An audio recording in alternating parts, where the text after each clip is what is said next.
આજ રોજ ગુજરાતની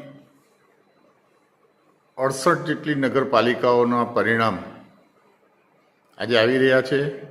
એમાં 55 નગરપાલિકાના પરિણામ એ ભારતીય જનતા પાર્ટીની ભવ્ય જીત બતાવી રહ્યું છે. તો આ જીત એ આ ગુજરાતની જનતાની જીત છે. મોદી સાહેબના કામોની જીત છે. ગુજરાત સરકારના ભૂપેન્દ્રભાઈ પટેલની સરકારના કામોની જીત છે.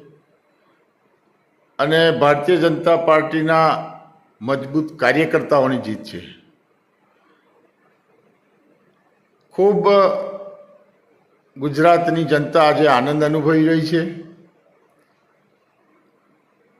આ પરિણામો પરથી આ ગુજરાતની જનતા વિકાસ ઈચ્છે છે એવું સાબિત થાય છે.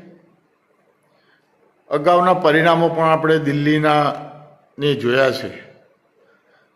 આખો દેશ અત્યારે ભારતીય જનતા પાર્ટીની સરકાર પાસે વિકાસની અપેક્ષા લઈને એની સાથે જોડાઈ છે. અને એમણે ભારતીય જનતા પાર્ટીનો વિકાસ પણ જોયો છે. એના આધારે આ પરિણામો ભારતીય જનતા પાર્ટી તરફ આવી રહ્યા છે. વિપક્ષોને આ ભારતીય જનતા પાર્ટીની કાર્યશક્તિ સામે પોતે વામણા હોય એવું પોતે અનુભવી રહ્યા છે. એવા સમયે આજના આ નગરપાલિકાના ચૂંટાયેલા તમામ ઉમેદવારો, તાલુકા પંચાયત, જિલ્લા પંચાયતની પેટા ચૂંટણીમાં ચૂંટાયેલા તમામ ઉમેદવારોને હું ખૂબ ખૂબ અભિનંદન આપું છું. અને ચૂંટાઈને ફરીથી આ પ્રજાની સેવામાં આપ લાગી જાઓ એવી શુભેચ્છા. ભારત માતા કી જય.